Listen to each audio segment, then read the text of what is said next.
Capítulo 8. El autor, por un venturoso accidente, encuentra modo de abandonar Blefuscu. Después de varias dificultades, vuelve sano y salvo a su país natal. 3 días después de mi llegada, paseando por curiosidad hacia la costa nordeste de la isla, descubrí, como a media legua dentro del mar, algo que parecía como un bote volcado. Me quité los zapatos y las medias, y vadeando 200 o 300 yardas, vi que el objeto iba aproximándose por la fuerza de la marea, y luego reconocí claramente ser, en efecto, un bote, que supuse podría haber arrastrado de un barco alguna tempestad.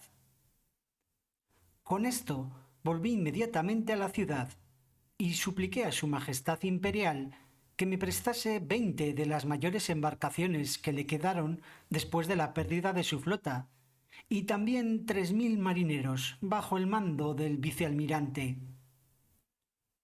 Esta flota se hizo a la vela y avanzó costeando, mientras yo volvía por el camino más corto al punto desde donde primero descubriera el bote. Encontré que la marea lo había acercado más todavía. Todos los marineros iban provistos de cordaje que yo de antemano había trenzado para darle suficiente resistencia. Cuando llegaron los barcos, me desnudé y vadeé hasta acercarme como a 100 yardas del bote, después de lo cual tuve que nadar hasta alcanzarlo. Los marineros me arrojaron el cabo de la cuerda, que yo amarré a un agujero que tenía el bote en su parte anterior, y até el otro cabo a un buque de guerra. Pero toda mi tarea había sido inútil, pues como me cubría el agua no podía trabajar. En este trance me vi forzado a nadar detrás y dar empujones al bote hacia adelante lo más frecuentemente que podía con una de mis manos.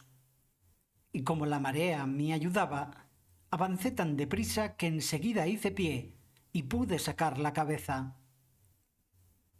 Descansé 2 o 3 minutos y luego di al bote otro empujón. Y así continué hasta que el agua no me pasaba de los sobacos. Y entonces, terminada ya la parte más trabajosa, tomé los otros cables que estaban colocados en uno de los buques y los amarré primero al bote y después a 9 de los navíos que me acompañaban. El viento nos era muy favorable y los marineros remolcaron y yo empujé hasta que llegamos a 40 yardas de la playa y, esperando a que bajase la marea, fui a pie enjuto a donde estaba el bote y con la ayuda de 2000 hombres con cuerdas y máquinas me di traza para restablecerlo en su posición normal y vi que solo estaba un poco averiado. No he de molestar al lector relatando las dificultades en que me hallé para, con ayuda de ciertos canaletes, cuya hechura me llevó 10 días, conducir mi bote al puerto real de Blefuscu, donde se reunió a mi llegada enorme concurrencia de gentes, todas llenas de asombro en presencia de una embarcación tan colosal. Dije al emperador que mi buena fortuna había puesto este bote en mi camino, como para trasladarme a algún punto desde donde pudiese volver a mi tierra natal. Y así supliqué de su Majestad órdenes para que se me facilitasen materiales con que alistarlo, así como su licencia para partir, lo que después de algunas reconvenciones de cortesía se dignó a concederme. En todo este tiempo se me hacía maravilla no tener noticia de que nuestro emperador hubiese enviado algún mensaje referente a mí a la corte de Blefuscu. Pero después me hicieron saber secretamente que su Majestad Imperial, no imaginando que yo tuviera el menor conocimiento de su propósito, creía que sólo había ido a Blefuscu en cumplimiento de mi promesa, de acuerdo con el permiso que él me había dado, y era notorio en nuestra corte. y que regresaría a los pocos días cuando la ceremonia terminase. Mas sintióse, al fin, inquietado por mi larga ausencia, y, luego de consultar con el tesorero y el resto de aquella cábala, se despachó a una persona de calidad con la copia de los artículos dictados en contra mía. Este enviado llevaba instrucciones para exponer al monarca de Blefuscu la gran clemencia de su señor, que se contentaba con castigarme no más que a la pérdida de los ojos, así como que yo había huido de la justicia y sería despojado de mi título de Nardak y declarado traidor si no regresaba en un plazo máximo de 2 horas. Agregó, además, el enviado que su señor esperaba que, a fin de mantener la paz y la amistad entre ambos imperios, su hermano de Blefuscu daría orden de que me devolviesen a Lilliput sujeto de pies y manos para ser castigado como traidor. El emperador de Blefuscu, que se tomó 3 días para consultar, dio una respuesta consistente en muchas cortesías y también excusas. Decía que, por lo que tocaba enviarme atado, su hermano sabía muy bien que era imposible, que aun cuando yo le había despojado de su flota, no obstante, él me estaba muy obligado por los muchos buenos oficios que le había dispensado al concertarse la paz. Que, sin embargo, sus 2 majestades podían quedar pronto tranquilas, por cuanto yo había encontrado en la costa una colosal embarcación capaz de llevarme por mal, la cual había él dado orden de alistar con mi propia ayuda y dirección, y así confiaba en que dentro de pocas semanas ambos imperios se verían libres de una carga tan insoportable como era yo. Con esta respuesta se volvió a Lilliput el enviado.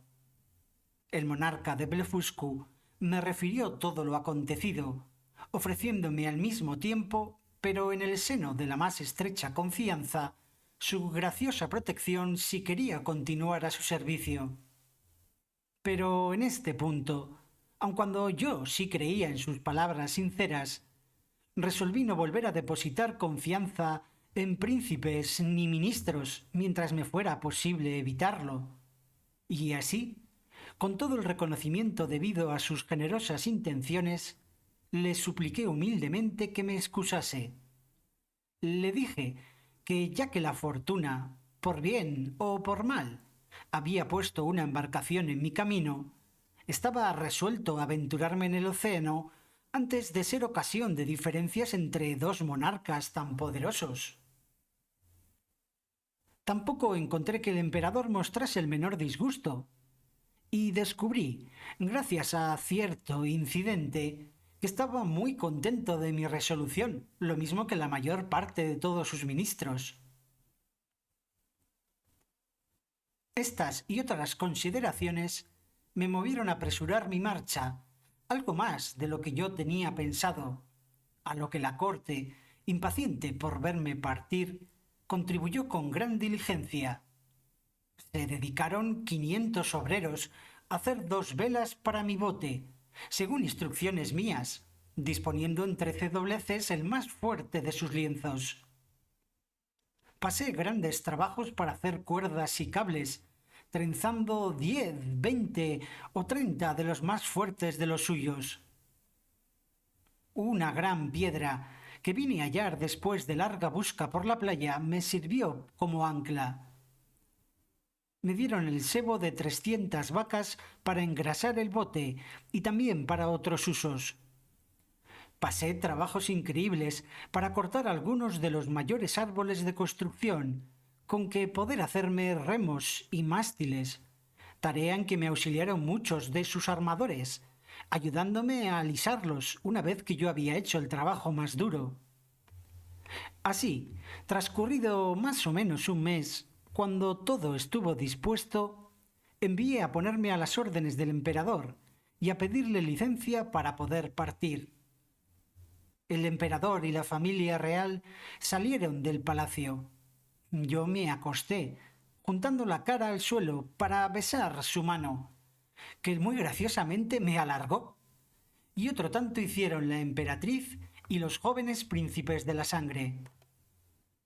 Su Majestad me obsequió con 50 bolsas de a 200 sprugs cada una, con más un retrato suyo de tamaño natural, que yo coloqué inmediatamente dentro de uno de mis guantes para que no se estropeara. Las ceremonias que se celebraron a mi partida fueron demasiadas como para que moleste ahora al lector con ese relato. Abastecí el bote con un centenar de bueyes y 300 carneros muertos, pan y bebida en proporción y tanta carne ya aderezada como pudieron procurarme otros 400 cocineros. Tomé conmigo 6 vacas y 2 toros vivos, con otras tantas ovejas y moruecos, proyectando llevarlos a mi país y propagar así la casta. Y para alimentarlos a bordo cogí un buen haz de heno y un saco de grano. De buena gana me hubiese llevado una docena de los pobladores, pero esta fue cosa que el emperador no quiso en ningún modo permitir. Y además de un diligente registro que en mis bolsillos se practicó, su Majestad me hizo prometer, por mi honor, que no llevaría a ninguno de sus súbditos, a menos que mediase su propio consentimiento y deseo. Preparado así todo lo mejor que pude, me di a la vela el 24 de septiembre de 1701, a las 6 de la mañana.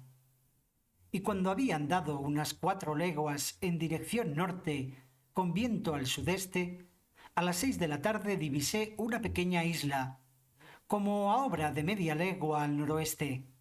Avancé y eché el ancla en la costa de sotavento de la isla, que parecía estar inhabitada. Tomé algún alimento y me dispuse a descansar. Dormí bien, y según calculé, 6 horas por lo menos, pues el día empezó a clarear a las 2 horas de haberme despertado. Hacía una noche clara. Tomé mi desayuno antes de que saliera el sol, y levando ancla, con viento favorable, tomé el mismo rumbo que había llevado el día anterior, en lo que me guié por mi brújula de bolsillo.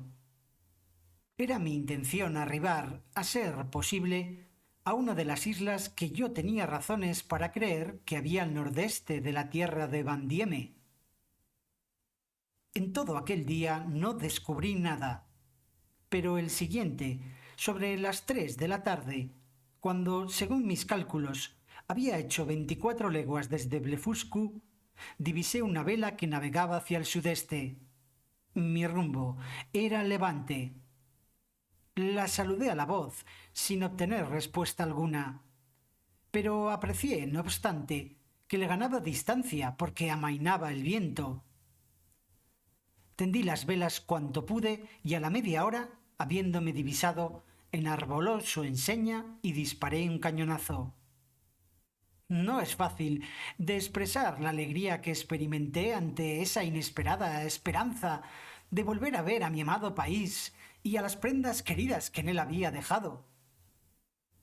El barco amainó sus velas y yo le alcancé entre las 5 y las 6 de la tarde del 26 de septiembre. El corazón me saltaba en el pecho viendo su bandera inglesa.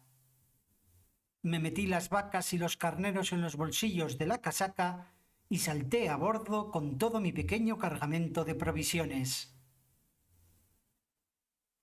El navío era un barco mercante inglés que volvía del Japón por los mares del norte y del sur, y su capitán, Mr. John Biddle, de Deptford, era un hombre muy amable y un marinero excelente. Nos hallábamos a la sazón a la latitud de 30 grados sur. Había unos 50 hombres en el barco, y allí encontré a un antiguo camarada mío, un tal Peter Williams, que me recomendó muy bien al capitán. Este caballero me trató con toda cortesía y me rogó que le diese a conocer cuál era el sitio de donde venía últimamente y a dónde debía dirigirme, lo que yo hice en pocas palabras. Pero él, lógicamente, pensó que yo desvariaba y que los peligros por que había pasado me habían vuelto el juicio. Entonces saqué del bolsillo mi ganado vacuno y mis carneros, y por ellos, después de asombrarse grandemente, quedó del todo convencido de mi veracidad. Le enseñé después el oro que me había dado el emperador de Blefuscu, así como el retrato de tamaño natural de su majestad, y algunas otras curiosidades de aquel país. Le di 2 bolsas de 200 sprugs y le prometí que en llegando a Inglaterra le regalaría una vaca y una oveja preñadas. No he de molestar al lector con la relación detallada de este viaje, que fue en su mayor parte muy próspero. Llegamos a las dunas el 13 de abril de 1702. Solo tuve una desgracia, y fue que las ratas de a bordo me llevaron uno de los 2 carneros. Encontré sus huesos en un agujero completamente mondados de carne. El resto de mi ganado lo saqué salvo a tierra y le di a pastar en una calle de césped de los jardines de Greenwich, donde la finura de la hierba les hizo comer con muy buena gana, en contra de lo que yo había temido. Y tampoco me hubiera sido posible conservarlo durante tan largo viaje si el capitán no me hubiese cedido parte de su mejor bizcocho, que reducido a polvo y amasado con un poco de agua fue su alimento constante. El poco tiempo que estuve en Inglaterra obtuve considerable provecho de enseñar mi ganado a numerosas personas de calidad y a otras, y antes de emprender mi segundo viaje lo vendí por 600 libras. A mi último regreso he encontrado que la casta ha aumentado considerablemente, especialmente los carneros, y espero que ello sea muy en ventaja de la manufactura lanera a causa de la finura del vellón. Solo estuve 2 meses con mi mujer y mis hijos, pues mi deseo insaciable de ver países extraños no podía permitirme continuar más. Dejé a mi mujer 1500 libras y la instalé en una buena casa de Redcliffe. El resto de mis reservas lo llevé conmigo, parte en dinero, parte en mercancías, con esperanza de aumentar mi fortuna. El mayor de mis tíos, Juan, me había dejado una hacienda en tierras cerca de Epping, de unas 30 libras al año, y yo tenía un buen arrendamiento del Black Bull en Fetter Lane, que me rendía otro tanto, así que no corría el peligro de dejar mi gente a la caridad de la parroquia. Mi hijo Juanito, que se llamaba así por su tío, estaba en la escuela de gramática y aún era muchacho. Mi hija Betty, hoy casada y con hijos, aprendía entonces a bordar. Me despedí de mi mujer, mi niño y mi niña, con lágrimas por ambas partes, y pasé a bordo del Adventure, un barco mercante de 300 toneladas, destinado para Surat y mandado por el capitán John Nicholas, de Liverpool. La relación de esta travesía debo remitirla a la segunda parte de mis viajes.